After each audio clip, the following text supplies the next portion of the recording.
नमस्कार दोस्तों, target with PS Parihar channel में आपका स्वागत है। इस चैनल के माध्यम से आप लोगों को विद्यार्थी जीवन से संबंधित सभी सूचनाएं प्रदान की जाती हैं, चाहे वो किसी भर्ती का नोटिफिकेशन हो, चाहे वो सरकार का कोई अधिसूचना हो या किसी भर्ती का कोई कोर्ट अपडेट।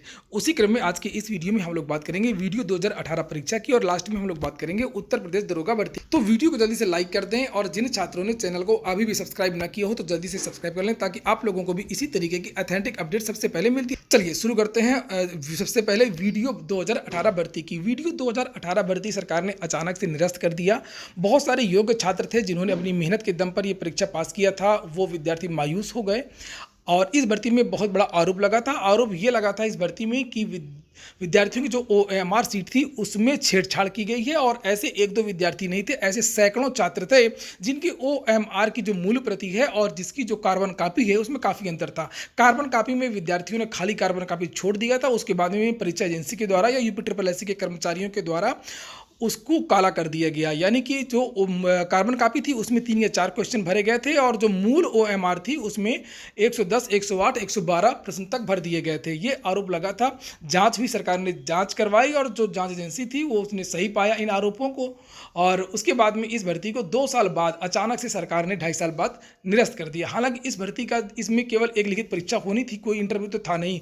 तो इस भर्ती का जो परिणाम है वो काफ़ी पहले आ चुका था। इन विद्यार्थियों को सरकार ने शायद इसीलिए जल्दी ज्वाइनिंग नहीं दिया। एक बार इनका जो है डॉक्यूमेंट वेरिफिकेशन भी कुछ अभ्यर्थियों का हुआ था, बाकी बाद में वो भी पूरा नहीं हो पाया और सरकार ने कहा कि अब ये भर्ती निरस्त होगी और उसके बाद में बहुत जल्दी जानकारी ये मिली कि जो वीडियो की जो परीक्षा है वो सरकार बहुत जल्दी करवाई और समाचार पत्रों के माध्यम से जानकारी दी गई कि जो UPSSC है वो वीडियो भर्ती का जो एग्जाम है वो बहुत जल्दी करवाएगी और उसका रीज़न भी ये था कि जो UPSSC और सरकार ये चाहती थी कि इस भर्ती की जो परीक्षा है पुनर्परीक्षा वो जल्द से जल्द करवा ली जाए ताकि जो विवादों का अंत है वो बहुत जल्दी हो जाए।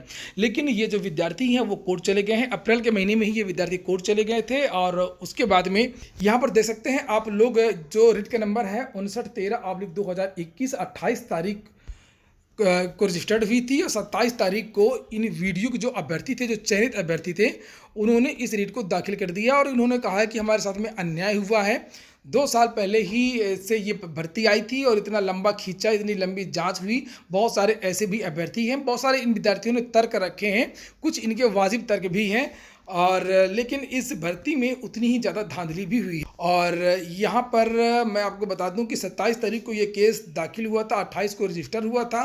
15 तारीख को यहाँ पर देख सकते हैं आप लोग 15 मई, इसी 15 मई को इस केस की अर्जेंसी अपील इन छात्रों ने दाखिल कर दी है। अर्जेंसी अपील का मतलब सुनवाई जल्द हो और इस केस की जो सुनवाई हो रही है वो देखिए लिखा है 18 मई है आज इस केस की सुनवाई होनी है। शाम तक केस का जो रुख है और जो ज़्यादा जानकारी है वो सब मिल जाएगी कि आखिरकार इस भर्ती का क्या होगा। भर्ती तो निरस्त हो ही चुकी है लेकिन सरकार से जवाब मांगा जाएगा, उत्तर प्रदेश अधीनस्थ सेवा चयन आयोग से जवाब मांगा जाएगा कि आखिरकार आपने इस तरीके से अचानक इस भर्ती को रद्द कैसे कर दिया है। ठोस उपाय बताइए, ठोस कारण बताइए, रीज़न बताइए और UPSSC उसकी रीज़न बताएगा। अब विद्यार्थी ये पूछ रहे थे कि क्या सर इनको कितनी राहत मिल सकती है। हालांकि राहत मिलने की जो उम्मीद है इन विद्यार्थियों को बहुत कम है। उसके बहुत सारे रीजन है, चूँकि भ्रष्टाचार 2, 4, 10 लोगों में भ्रष्टाचार नहीं हुआ है, इस भर्ती में व्यापक पैमाने पर भ्रष्टाचार हुआ है। जैसे कि सामान्यतः एक कहावत है कि 10% तो 10% से भी ज़्यादा विद्यार्थियों की संख्या है। सैकड़ों ऐसी OMR हैं जिनमें छेड़छाड़ हुई है, जिसमें बदलाव किया गया है। तो और हाई कोर्ट इस समय भ्रष्टाचार पर एक तरीके से जीरो टॉलरेंस की नीति अपनाए हुए। भ्रष्टाचार के मामले में भी एक अभी सुप्रीम कोर्ट का भी एक ऑर्डर आया था, शायद महाराष्ट्र का वो केस था, पेपर आउट को लेकर के वो मामला था। तो इस तरीके से तो मुझे तो नहीं लगता है, अगर आप मुझसे ओपिनियन पूछेंगे तो मुझे नहीं लगता है कि इन विद्यार्थियों को राहत मिल सकती है। मैं मनोबल नहीं तोड़ रहा हूँ किसी भी अभ्यर्थी का, किसी भी छात्र के साथ में अन्याय नहीं होना चाहिए। हालांकि सरकार ने अन्याय तो किया है उन छात्रों के साथ में भी जिन्होंने अपनी मेहनत से परीक्षा पास की है। सरकार को ऐसी व्यवस्था बनाना चाहिए, ऐसी एजेंसी से एग्जाम कंडक्ट करवाना चाहिए जिसके द्वारा भ्रष्टाचार न हो। दोनों पक्ष का नुकसान होता है। जो विद्यार्थी चयनित हो गए हैं मेहनत के दम पर, उनका नुकसान होता है, और जो भ्रष्टाचार की वजह से जिनका चयन नहीं हो पाया है उनका भी नुकसान होता है। फिलहाल आज शाम तक देखते हैं कि क्या आदेश देते हैं महेश चंद्र त्रिपाठी जी, जो जज हैं इलाहाबाद हाई कोर्ट के। अब हम लोग बात करते हैं उत्तर प्रदेश दरोगा भर्ती की।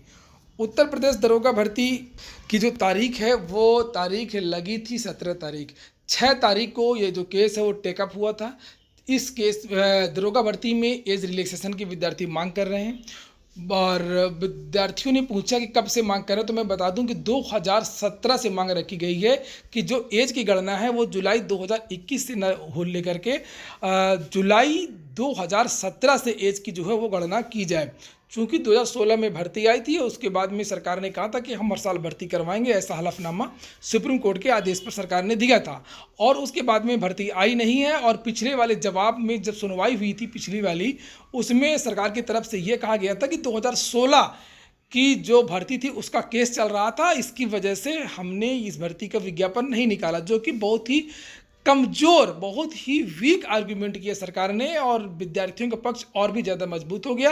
क्योंकि हाईकोर्ट ने उस समय रोका था कि क्या भर्ती पर रोक लगी थी, तो उसका जवाब वो नहीं दे पाए, चूँकि भर्ती थी और केवल सुनवाई हो रही थी। इस वजह से ये गलती सरकार की है, जिसका खामियाजा विद्यार्थियों को भुगतना पड़ रहा है। खैर, तो उसके बाद में 6 तारीख के बाद में जो दोनों रिटें थी उनको, दोनों रिटों को जोड़ दिया गया, और यानी कि दीपक कुमार जी वाली जो रिट है जो बाद में दाखिल हुई थी, उसके पहले जो सुशील कुमार जी की जो रिट है वो दाखिल हुई थी। अब ये कहा गया कि जब इसकी जो सुनवाई होगी वो साथ में दोनों केसों की जो सुनवाई होगी, दोनों पक्ष की जो दोनों केस हैं, दोनों के जो वकील हैं, सबको मौका मिलेगा अपने अपने तर्क रखने के लिए। और जो इसकी डेट 17 तारीख लगी थी, अगली सुनवाई यानी कल लगी थी, लेकिन कल ये केस टेकअप नहीं हो पाया, इसका नंबर नहीं आ पाया। चूँकि कोर्ट में सुनवाई तो हो रही, चाहे वर्चुअली हो रही हो, लेकिन जो अति महत्वपूर्ण जो मामले होते हैं उनको ज़्यादा सुना जा रहा है, और फिलहाल इस केस का जो नंबर है वो कल नहीं आ पाया है। अब इस केस की सुनवाई कब होगी इसके बारे में 1 या 2 दिन में जानकारी मिल जाएगी। विद्यार्थी फिर से अर्जेंसी अपील दाखिल करने वाले हैं, और आगे की जो डिटेल है वो दीपक कुमार जी जो मुख्य याची हैं वो खुद आपको देंगे, आप खुद सुनिए। तो एक चीज बता दें, सबसे बड़ी बात है कि जो आपको पता है 6 तारीख को जो हम लोगों की सुनवाई हुई थी, उसमें जो डेट मिली थी उसमें बहस हुई थी, ऑर्डर हुआ था, भर्ती बोर्ड से जवाब मांगा गया था, और आज की डेट लगी थी। आज मोस्ट प्रोबेबली आपका केस लगभग फाइनल हो जाता, लेकिन आज जो है वो जो केस है वो लिस्ट नहीं हो पाया कोर्ट में, हाई कोर्ट में आज केस लिस्ट नहीं हो पाया। ठीक है, तो अभी नेक्स्ट सुनवाई जो होगी उसमें आपका जो भी है होगा। आज चूंकि कोर्ट तो बैठ रही है, लेकिन जो अपनी जो केस था वो टेकअप नहीं हुआ, वो मतलब लिस्ट नहीं हो पाया था। ठीक है, तो अब इसके क्या क्या रास्ते हैं, कैसे कैसे इसको करवाना है। तो गाइस देखो, अर्जेंसी के माध्यम से अर्जेंसी डाल के उसकी सुनवाई होगी। नेक्स्ट डेट अभी जैसे 1-2 दिन में उसकी डेट मिल जाएगी। ठीक है, तो उस तरीके से हम लोग बहुत जल्द उसकी सुनवाई करवाएंगे, और उसके बाद से अपना जो केस है उसमें देखो, अब इस केस में मैक्सिमम 1 से 2 हियरिंग का बात है, और ये आपका जो केस है वो फाइनल होने वाला है। ठीक है, ये तो रही वो बात जो आज कोर्ट केस में हुआ। बस ज्यादा समय ना लेते हुए मैंने सीधे आपको बता दिया कि केस जो था वो लगा नहीं था कोर्ट में, और इसकी वजह से उसकी सुनवाई नहीं हो पाई।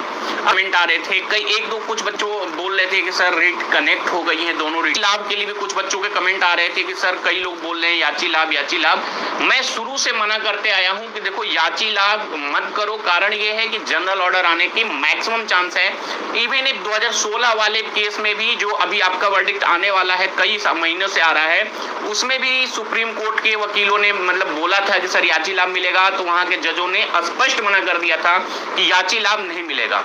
और मैं ऐसा क्यों कह रहा हूं, कारण यह है कि देखो जनरल ऑर्डर में ये तो जरूरी है कि बहुत सारे लोगों ने पैसे दिए हैं, लेकिन बहुत सारे गरीब छात्र हैं, और ये केस कोई मतलब ऐसा नहीं है। देखो एज रिलैक्सेशन तो आपको 100% मिलेगा, और एक चीज है कि सुनवाई भी आपकी लगातार होगी।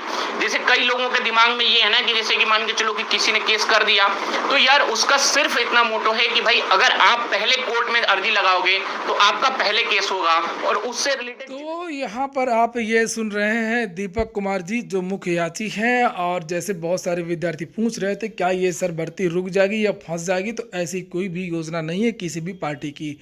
इसमें जो भी प्रेयर की गई है उसमें भर्ती को रोकने के लिए नहीं कहा गया है, और जज वही ऑर्डर देते हैं जो प्रेयर की जाती है। कुल मिलाकर के स्टे की मांग विद्यार्थियों ने की नहीं है। और दूसरी बात ये, जैसे याची वाली बात है, तो उसमें ज़्यादातर 90% संभावना यही है कि जो ऑर्डर आएगा वो सभी अभ्यर्थियों के लिए आएगा, चाहे वो याची हो चाहे वो याची ना हो। तो ये हो गया आज का वीडियो अगर आपको अच्छा लगा हो तो लाइक अवश्य कर दें। जिन छात्रों ने चैनल को अभी भी सब्सक्राइब ना किया, सब्सक्राइब कर लें। पूरा वीडियो सुनने के लिए बहुत बहुत धन्यवाद।